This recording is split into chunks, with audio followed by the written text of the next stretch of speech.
अरे देवर जी, यहाँ क्या कर रहे हो? अरे भाभी, आप ऐसे अचानक से कैसे आ गए मेरे कमरे में? अरे मुझे क्या पता था तुम इस हाल में हो। और ये क्या पैंट में ऐसे ऐसे कर रहे हो, क्या हो गया है? अरे भाभी, वो ना चैन अटक गई थी मेरी, और आप भी ऐसे अचानक से आ गए।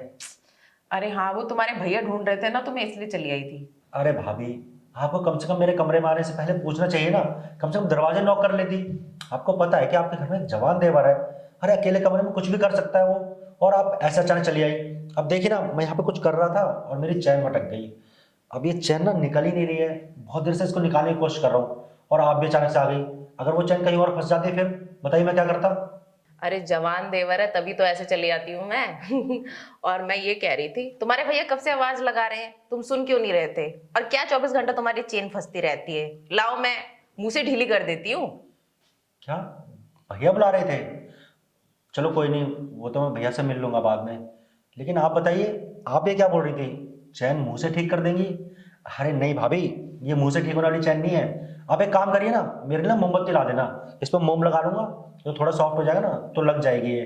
पता नहीं कैसे अटक गई है। ये पैंट काफी पुरानी हो गई है ना, तो अटक जाता है। और मुझे तो लगता है, अच्छा भाभी, किस दिन वो चैन वाला आया ना गली में, तो बताना मुझे, मैं नई चैन लगवा लूंगा।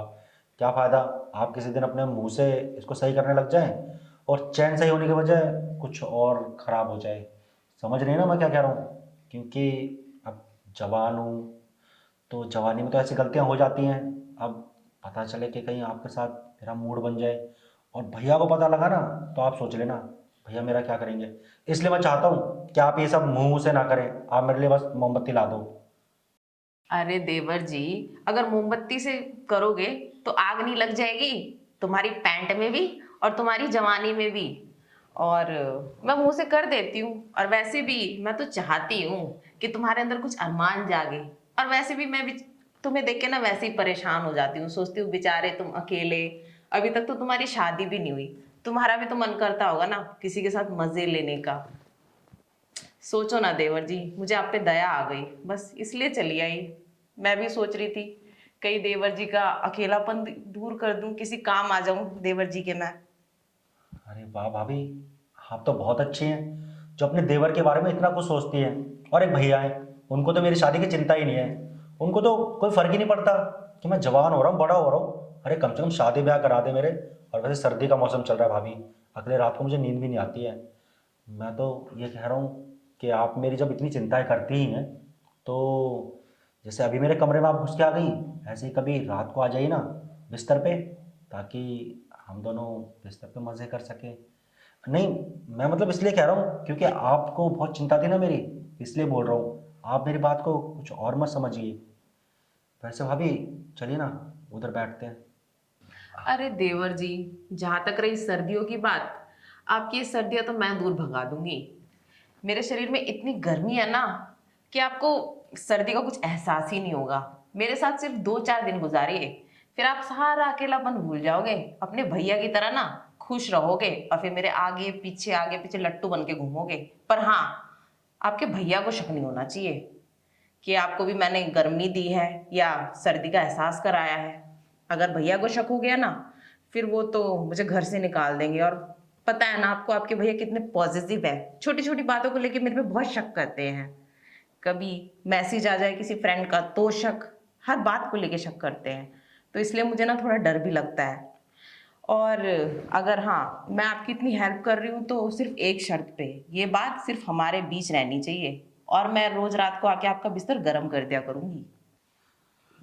क्या बात है भाभी, मुझे तो पता ही नहीं था कि आप इतनी रोमांटिक हैं।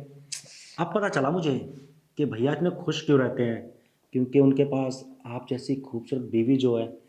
अब मेरी ऐसी किस्मत कहाँ भाभी, जो आप जैसी सुंदर बीवी मेरी किस्मत में हो। आप लोग मेरे बारे में सोचोगे तब ना, तब तो मेरी शादी होगी, तभी तो मेरी रातें रंगीन होगी। और आप क्या कह रही थी, भैया को मत ना पता चले? तो भैया को मैं पागल थोड़ी ना हूँ जो भैया को ये सब बताऊंगा। लेकिन भाभी, आपसे मैं कब तक काम चलाऊंगा? आप तो एक रात गुजार देंगी, 2 रात गुजार देंगी, और भैया भी तो रहते हैं ना। अगर भैया को किसी दिन पता चल गया कि आप रात को उठ के मेरे कमरे में आती हैं, तो सोचिए क्या होगा। अरे बाबा, तुम टेंशन मत लो, जब तक तुम्हारी शादी नहीं होती ना, तब तक का जिम्मा मेरा है। और जैसे ही तुम्हारी शादी हो जाती है, उसके बाद की कोई गारंटी नहीं है, क्योंकि उसके बाद तो फिर तुम अपनी बीवी के हो जाओगे। और वैसे भी तुम्हारे भैया को कहाँ शक होना है, वो तो वैसे भी रोज नाइट ड्यूटी पे जाते हैं। और क्या, और दिन में तो घर पे ही रहते हैं, और दिन भर में हम कहाँ मिलने वाले हैं, हम तो नाइट में मिलेंगे ना। ना तुम्हारे भैया को शक होगा और ना ही कुछ पता चलेगा।